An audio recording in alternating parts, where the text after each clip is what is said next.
The goal of the German offensive under the codename Operation Typhoon was the destruction of the formations of the Red Army before Moscow and subsequently the capture of the city of Moscow itself.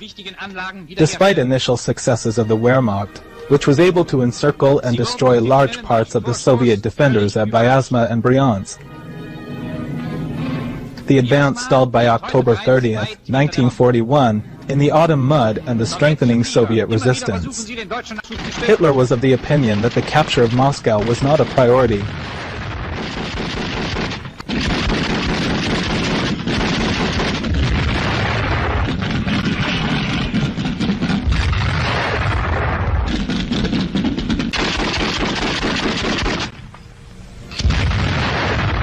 For the advance on Moscow,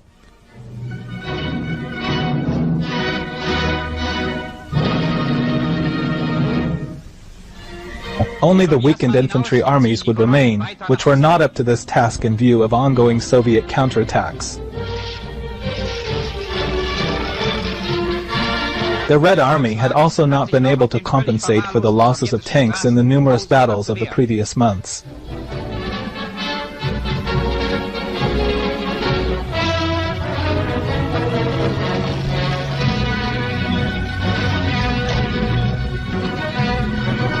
After the enormous losses that the Red Army had suffered in the summer of 1941, it now lacked trained soldiers and officers.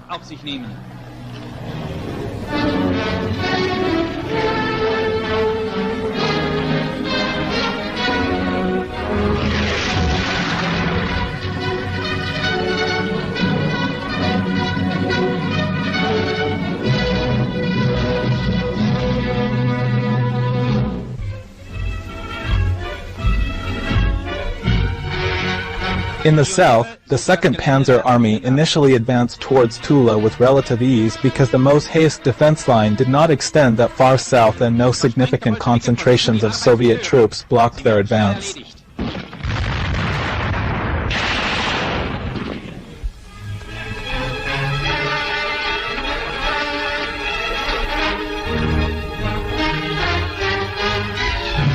However, bad weather, fuel problems, and damaged roads and bridges eventually slowed the German army.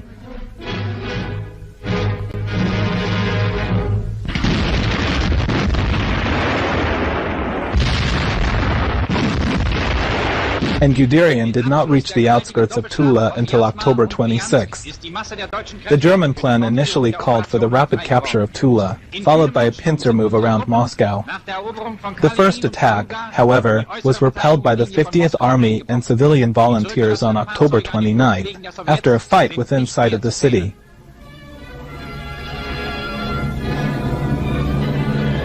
By late October, the German forces were worn out, with only a third of their motor vehicles still functioning, infantry divisions at third to half strength, and serious logistics issues preventing the delivery of warm clothing and other winter equipment to the front.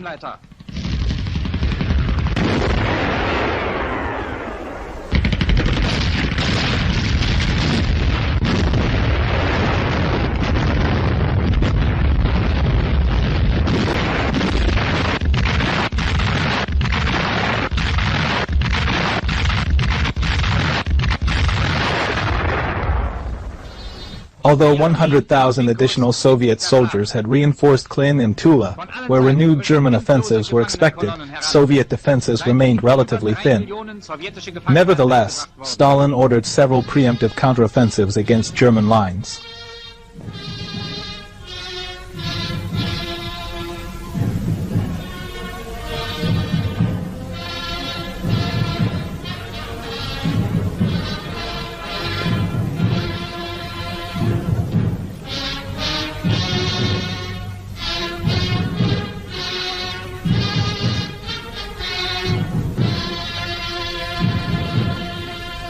These were launched despite protests from Zhukov, who pointed out the complete lack of reserves. The Wehrmacht repelled most of these counteroffensives, which squandered Soviet forces that could have been used for Moscow's defense. The only notable success of the offensive occurred west of Moscow near Alexino.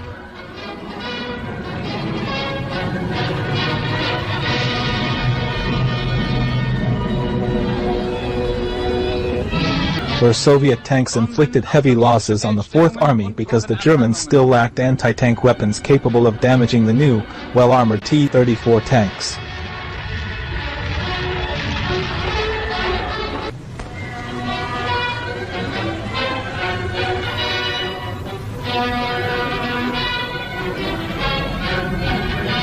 From October 31st to 13 to 15 November, the Wehrmacht High Command stood down while preparing to launch a second offensive towards Moscow. Although Army Group Center still possessed considerable nominal strength, its fighting capabilities have been vitiated by wear and fatigue. While the Germans were aware of the continuous influx of Soviet reinforcements from the east as well as the presence of large reserves, given the tremendous Soviet casualties, they did not expect the Soviets to be able to mount a determined defense.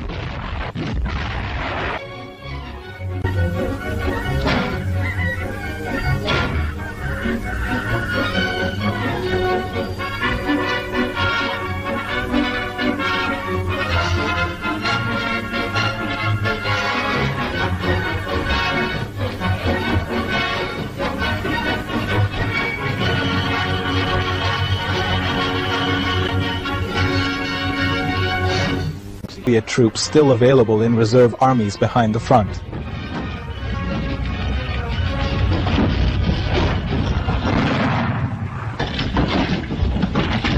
Finally, Soviet troops, and especially officers, were now more experienced and better prepared for the offensive. By November 15, 1941, the ground had finally frozen, solving the mud problem. The armored Wehrmacht spearheads, consisting of 51 divisions, could now advance, with the goal of encircling Moscow and linking up near the city of Noginsk, east of the capital.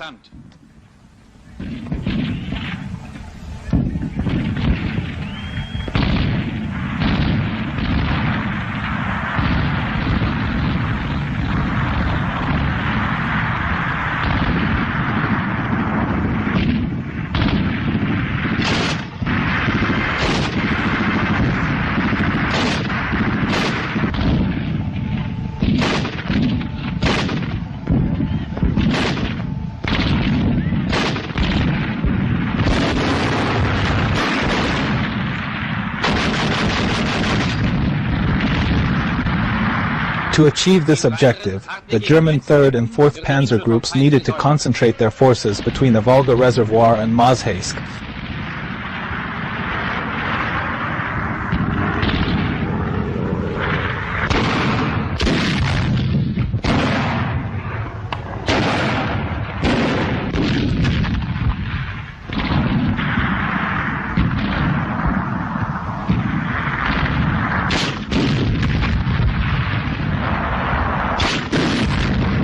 Then proceed past the Soviet 30th Army to Klin and Solnechnigorsk, encircling the capital from the north.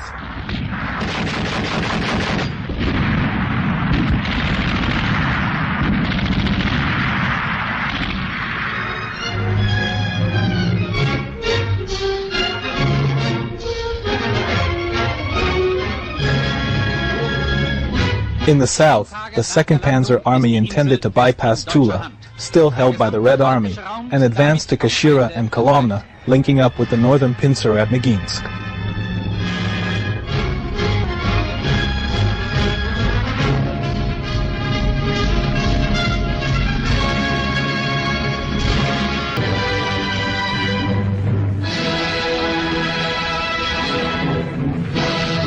Despite the Wehrmacht's efforts, the multi-layered defense reduced Soviet casualties as the Soviet 16th Army slowly retreated and constantly harassed the German divisions which were trying to make their way through the fortifications.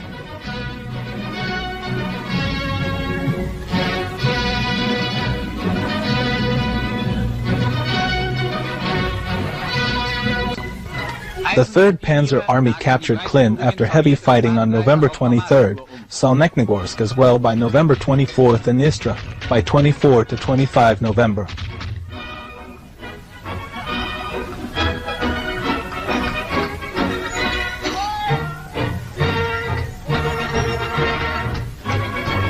Soviet resistance was still strong, and the outcome of the battle was by no means certain.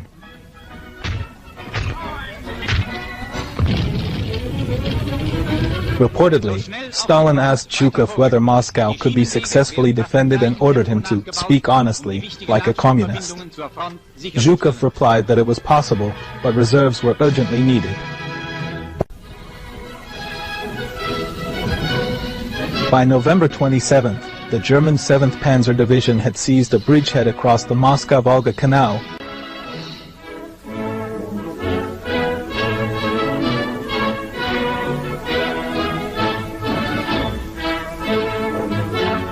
The last major obstacle before Moscow, and stood less than 22 miles from the Kremlin, but a powerful counterattack by the First Shock Army drove them back.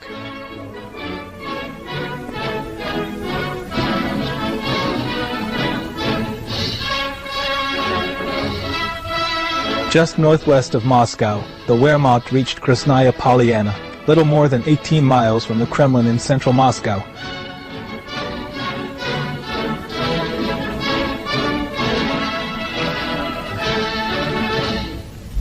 German officers were able to make out some of the major buildings of the Soviet capital through their field glasses.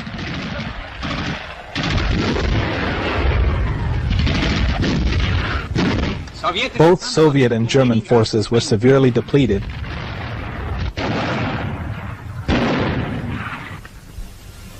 Sometimes having only 150 to 200 riflemen, a company's full strength, left in a regiment.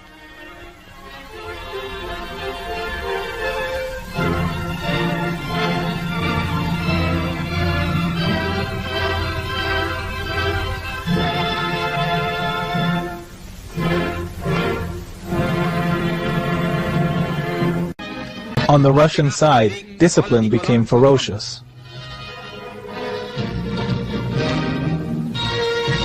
The NKVD blocking groups were ready to shoot anyone retreating without orders. NKVD squads went to field hospitals in search of soldiers with self-inflicted injuries.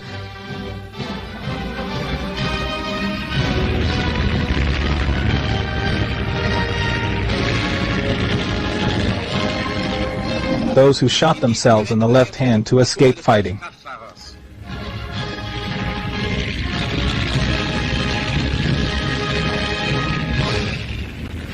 A surgeon in a field hospital of the Red Army admitted to amputating the hands of boys who tried this self-shooting idea to escape fighting, to protect them from immediate execution via punishment squad.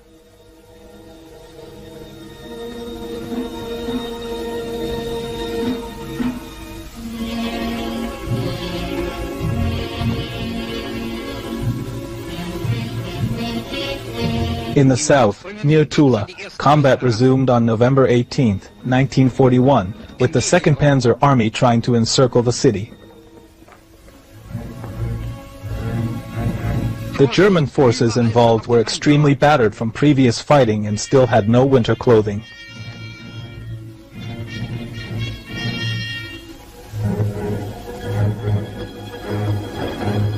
As a result, initial German progress was only 3.1 to 6.2 miles per day. Moreover, it exposed the German tank armies to flanking attacks from the Soviet 49th and 50th Armies, located near Tula.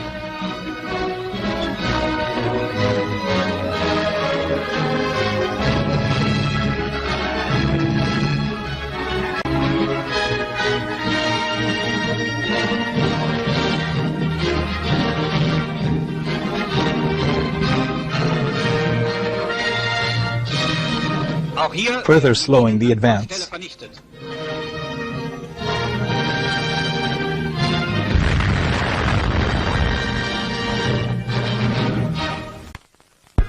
Guderian nevertheless was able to pursue the offensive, spreading his forces in a star-like attack.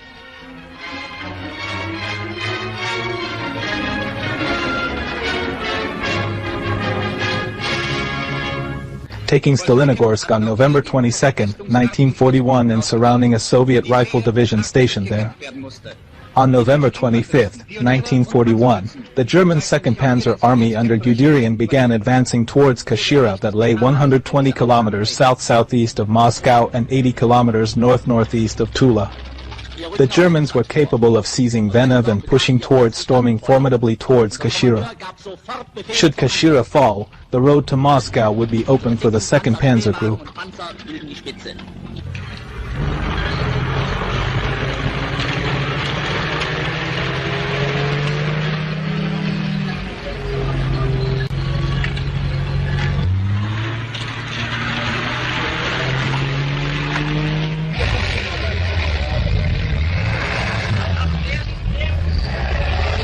In an attempt to halt the onslaught of the 2nd Panzer Group, the Stavka High Command hurled Major General Pavel Belov's 1st Guards Cavalry Corps, General Andrei Getman's 112th Tank Division, an armored brigade and a battalion of BM-13 Katyusha rocket launchers along with support from the Air Force against the Wehrmacht. The cavalrymen of the 1st Guards Cavalry Corps, which was primarily armed with the SVT-40 semi-automatic battle rifle and Cossack Shashkas, as well as the mechanized troops possessing T-34 and KV-1 tanks, battled relentlessly against Heinz Guderian's 2nd Panzer Group.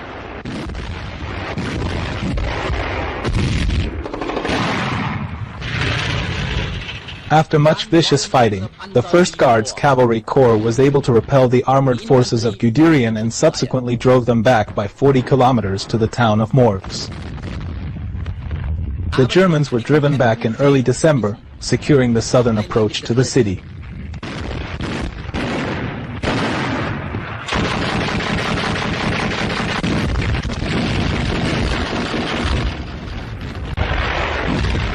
Tula itself held, protected by fortifications and determined defenders mostly from the 50th Army, made of both soldiers and civilians.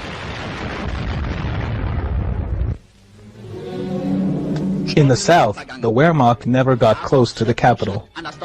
The first stroke of the Western Front's counteroffensive on the outskirts of Moscow fell upon Guderian's 2nd Panzer Army. Because of the resistance on both the northern and southern sides of Moscow, on December 1st the Wehrmacht attempted a direct offensive from the west along the Minsk-Moscow highway near the city of Narofominsk.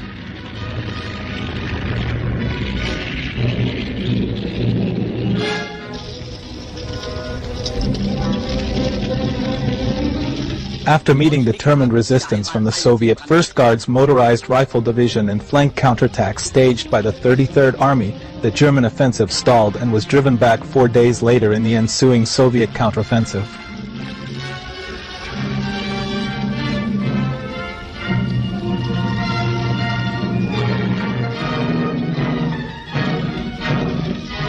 The European winter of 1941-42 was the coldest of the 20th century. 69. On November 30th, General Fedor von Bock claimed in a report to Berlin that the temperature was minus 45 degrees Celsius.